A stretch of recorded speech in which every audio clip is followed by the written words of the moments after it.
పల్నాడు సత్తెనపల్లి నియోజకవర్గంలో ఎమ్మెల్యే కన్నా లక్ష్మీనారాయణ పుస్తకాలు పంపిణీ చేశారు. అచ్చంపేట రోడ్డులో గల గవర్నమెంట్ జూనియర్ కాలేజీలో స్టూడెంట్స్ కు బుక్స్ మరియు బ్యాగ్స్ పంపిణీ కార్యక్రమంలో పాల్గొన్నారు. ఈ సందర్భంగా ఆయన మాట్లాడుతూ కూటమి ప్రభుత్వ హయాంలో ఏపీ అభివృద్ధి చెందుతోందన్నారు. ప్రభుత్వం ఏర్పడి 2 కావస్తోందని, ఇప్పటికే పలు పథకాలు అమలవుతున్నాయని తెలిపారు.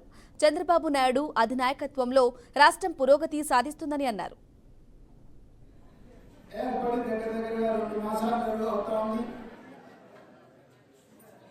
ప్రజాప్రభుత్వం ఏర్పడిన తర్వాత చంద్రబాబు నాయుడు గారి నాయకత్వంలో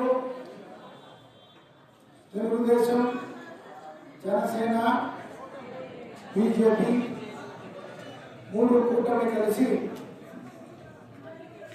ప్రజలకి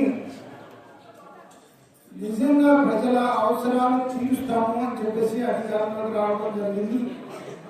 ప్రజలు కూడా మంచి మెజారిటీ ఇచ్చినటువంటి మాట.